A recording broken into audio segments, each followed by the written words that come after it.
Oi, gente, tudo bem por aí?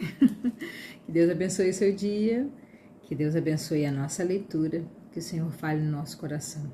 Hoje nós vamos começar o Êxodo capítulo 21, que vai falar sobre as leis, algumas coisas que o Moisés vai ensinar o povo israelita a fazer. Eu tô aqui esperando a internet voltar nessa madrugada.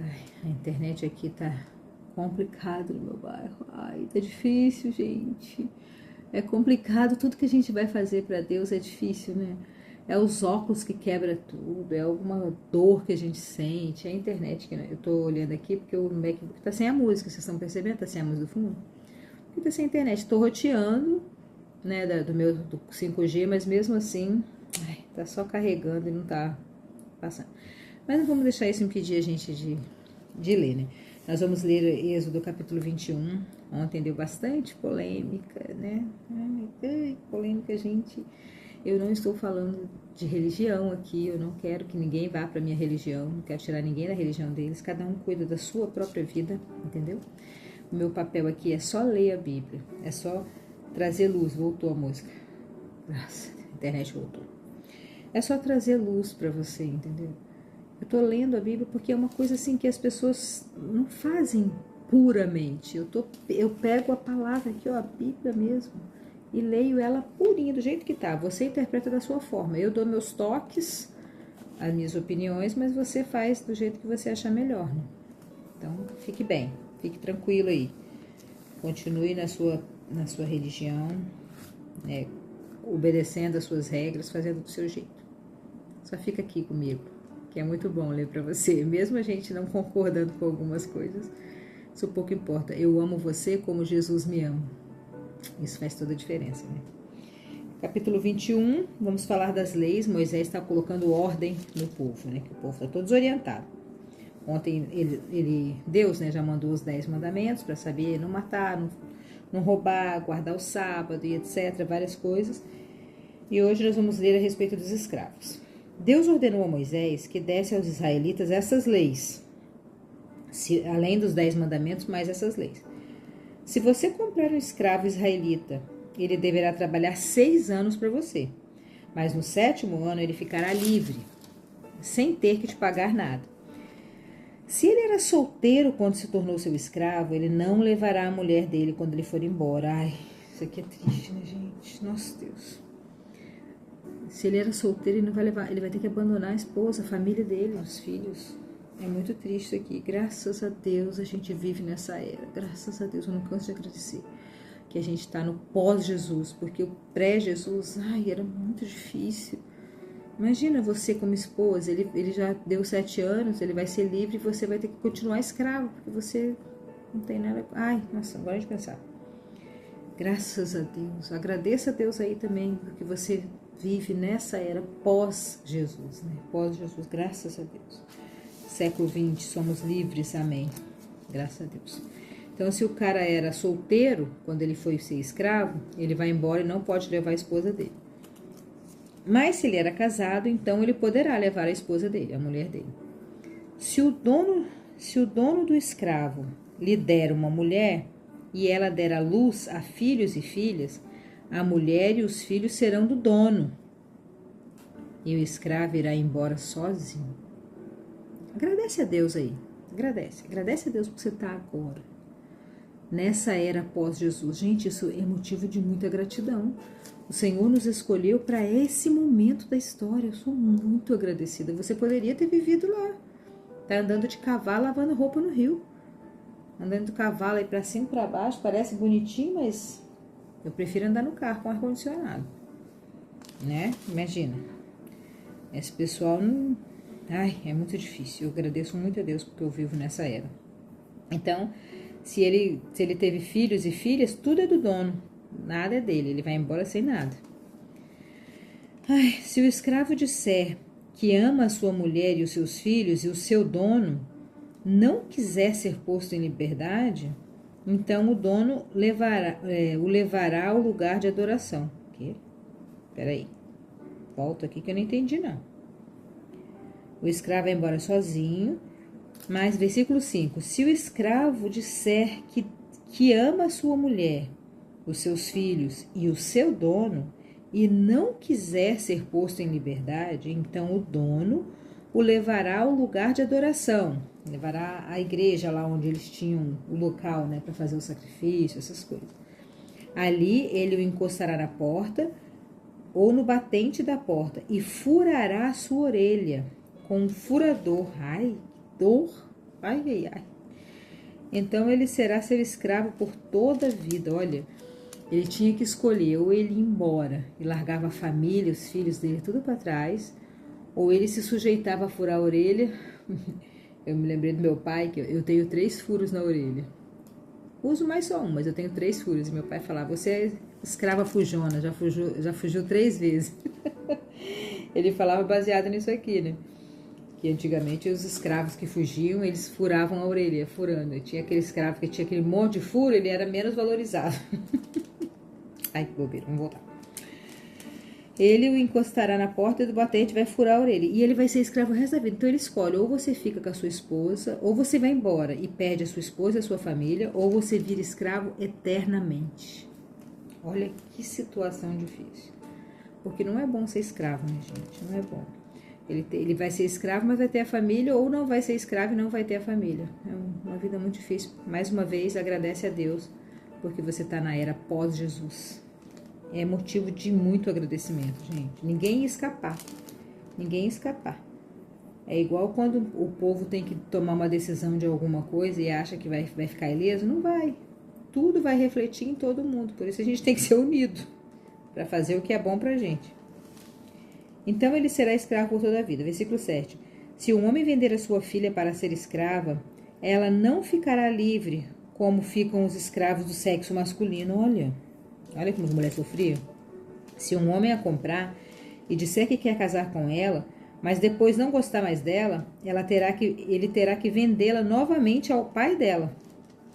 O pai vai ter que comprar ela. O seu dono não poderá vendê-la a estrangeiros, pois ele não agiu direito com ela. Pelo menos isso, né? Já que está nessa situação horrorosa, misericórdia. Se alguém comprar uma escrava para fazê-la casar com seu filho, deverá tratá-la como se fosse sua filha. Se um homem casar com uma segunda mulher, deverá continuar a dar à primeira a mesma quantidade de alimentos e de roupas e os mesmos direitos que ela possuía antes da segunda mulher. Se ele não cumprir essas 3 coisas, ela poderá sair livre, sem ter que pagar nada. Nossa, é umas leis. Gente, é muito bom viver nessa nossa era, né? É muito bom, graças a Deus. As coisas são difíceis? São. É complicado? É. É complicado para a mulher? Sim. Sou feminista não, nunca serei. Mas que é mais difícil pra gente, em certos quesitos, é mesmo. Mas nessa época que era pior, gente. Meu Deus do céu. Para o mundo. O homem ia trabalhar 6 anos e ia ser livre. A mulher podia trabalhar o resto da vida, ela nunca ia ser livre. Ela seria eternamente escrava. Versículo 12. Deverá ser morto todo aquele que ferir uma pessoa de modo que ela morra. Porém, se foi apenas um acidente, não tendo havido intenção de matar, então aquele que matou deverá fugir para um lugar que eu escolherei, e ali ele ficará livre. Mas se um homem ficar com raiva e matar outro de propósito, deverá ser morto, ainda que ele tenha fugido para o meu altar a fim de se salvar. Quem bater no pai ou bater na mãe será morto. Olha isso. Quem bater no pai ou na mãe será morto. Tem umas leis que poderiam ser até hoje, né? Quem levar à força uma pessoa para vendê-la ou para ficar com ela como escravo será morto. Não pode levar à força. Pelo menos isso, um pingo de dignidade. A pessoa tem que querer ir. Quem amaldiçoar o pai ou amaldiçoar a mãe será morto também. Se durante uma briga um homem ferir o outro com uma pedra ou com um soco, se ele não será castigado, se aquele que for ferido morrer. Espera um pouquinho. Se durante uma briga um homem ferir o outro com uma pedra ou com um soco, ele não será castigado se aquele que foi ferido não morrer. Ah, tá, só vai ser castigado se morrer. Mas se esse ficar de cama e mais tarde se levantar e começar a andar fora de casa com a ajuda de uma bengala, então aquele que o feriu terá que pagar o tempo que o outro perdeu e também as despesas do tratamento. Olha que coisa mais legal, gente. Olha que a Bíblia tem tudo, gente. Gente, a Bíblia tem tudo. Olha isso aqui. A pessoa, se ela não morreu, você não vai ser castigado. Se ela ficou acamada e depois vai andar de bengala, ficou com deficiência física, né? Você vai ter que arcar com as despesas do tratamento, isso na Bíblia. Do tratamento e todo o tempo que ele perdeu, ele ficou encostado lá, você vai ter que sustentar a família dele. Resumindo, é isso. Eu gostei dessa lei.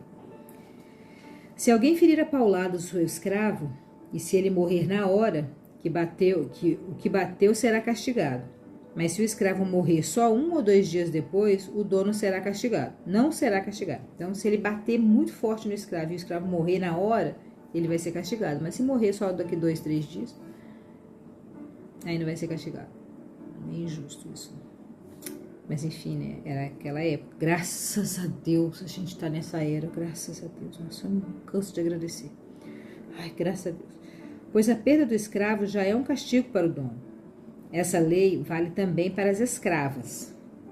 Se alguns homens estiverem brigando e ferirem uma mulher grávida, e por causa disso ela perder a criança, mas sem maior prejuízo para a sua saúde, aquele que a feriu será obrigado a pagar o que o marido dela exigir. Matou o filho, né? De acordo com o que os juízes decidirem. Olha, meu Deus, se você ferir a esposa de alguém que estiver grávida, você vai ter que pagar o que eles pedirem. Mas se a mulher for ferida gravemente, o castigo será vida por vida. Olho por olho, dente por dente, mão por mão, pé por pé, queimadura por queimadura, ferimento por ferimento, machucadura por machucadura. As pessoas só lembram de olho por olho e dente por dente, né? Mas não é só olho e dente. Feriu o olho, fere o olho. Feriu o dente, fere o dente. Não, é mão por mão, pé por pé, queimadura por queimadura, do jeito que você foi machucado. Vai se machucar também. Se alguém ferir o olho do seu escravo, ou se ele perder a vista, o escravo terá de ser libertado como pagamento pelo olho perdido. E se alguém quebrar um dente do seu escravo, ele terá que ser libertado como pagamento pelo dente. Essa lei vale também para as escravas. Bonito, né? Eles citarem as mulheres nessa época horrorosa, pré-Jesus. Ai, um pingo de dignidade para as mulheres. É bom ler isso, né? Era o começo da salvação ali. Versículo 28. Se um boi chifrar um homem ou uma mulher, e essa pessoa morrer, o boi deverá ser morto a pedradas, e ninguém comerá da sua carne, mas o dono do boi não será castigado. Porém, se o boi tinha o costume de chifrar as pessoas e o seu dono sabia disso e não o prendeu, olha que legal que a Bíblia está falando. Se você tem um cachorro, vamos colocar nos dias de hoje, né? Tem gente que tem boi, né? Mas é mais fácil um cachorro. Se você tem um cachorro e o cachorro morder alguém ou matar alguém, ó, vamos contextualizar. Porém, se o cachorro tinha o costume de morder as pessoas e o seu dono sabia disso e não prendeu, e o cachorro matar um homem ou matar uma mulher, o cachorro será morto a pedradas e o seu dono também será morto. Imagina, tanto de coisa que tem aqui, de bicho que mata, que morde, que machuca, né? O dono também vai ser morto. Agradece mais uma vez a Deus, porque você veio na história na pós-Jesus. Eu não vou cansar de falar isso. Versículo 30. No entanto, se deixarem que o dono pague uma multa para salvar a sua vida, então ele terá que pagar tudo o que for exigido. Se um boi, estou contextualizando com o cachorro, né? Matar um menino ou uma menina, o dono será julgado por esta mesma lei. Se um boi chifrar um escravo ou uma escrava, o dono receberá como pagamento 30 barras de prata e o boi será morto. Espera um pouquinho. Versículo 30. Se um boi chifrar um escravo ou uma escrava, o dono receberá como pagamento... Se o boi de uma outra fazenda chifrar o seu escravo, você vai receber 30 barras de prata e o boi vai ser morto. Então, a pessoa vai perder o dinheiro e o boi. Se alguém tirar a tampa de um poço ou se cavar um poço e não tapar, e nele cair um boi ou um jumento, essa pessoa terá que pagar ao dono o preço do animal. Ele fará o pagamento em dinheiro, porém o animal morto será seu. Se fizer um poço, o boi cair lá, ele vai pagar para o dono o valor que o boi custa, mas o animal morto vai ser dele. É tipo comprar, né? Sei lá. Se o boi de um homem ferir se o boi de um homem ferir o boi do outro e o boi que foi ferido morrer, o boi vivo será vendido e o dinheiro será repartido entre os dois homens, bem justo. E o boi morto será dividido também entre os dois. Então, se os bois brigarem, o meu boi brigar com seu boi e um morrer, a gente vai vender o outro que ficou vivo e vamos dividir o dinheiro. E o boi morto, a gente vai dividir a carne. Um pouco para você, um pouco para mim. Vai ser tudo dividido por cada briga deles. Eu achei justo isso aqui. Porém, se o boi já era conhecido como um boi chifrador e o seu dono não o prendeu, não cuidou do boi dele, ele dará ao outro homem um boi vivo e mais o boi morto será... Peraí. Ele dará o boi vivo, mas o boi... Ah, tá.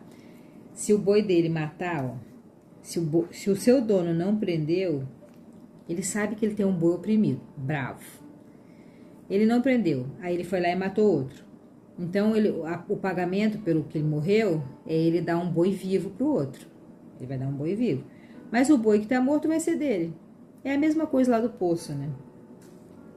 Bem complicadinho. Graças a Deus nós não estamos mais nessa era. A gente está lendo a nível de conhecimento, de saber, de entender, de compreender. Claro que pessoas mais expert em teologia devem tirar dessa história várias coisas, até a gente mesmo que é mais leigo, a gente consegue tirar vários ensinamentos daquilo ali, né? Mas o que está mais assim queimando no meu coração é a gratidão por estar aqui nessa era pós-Jesus. E eu quero que você também agradeça, porque essa vida aqui era muito ruim, era muito difícil essa vida aqui. A gente não sabe se a gente ia ser os donos ou os escravos, então considere que você seria o escravo e agradeça a Deus porque você nasceu no pós-Jesus. Um beijão no seu coração, somos livres em Cristo, graças a Deus. Que seu dia seja de liberdade e não libertinagem. Beijão e até amanhã.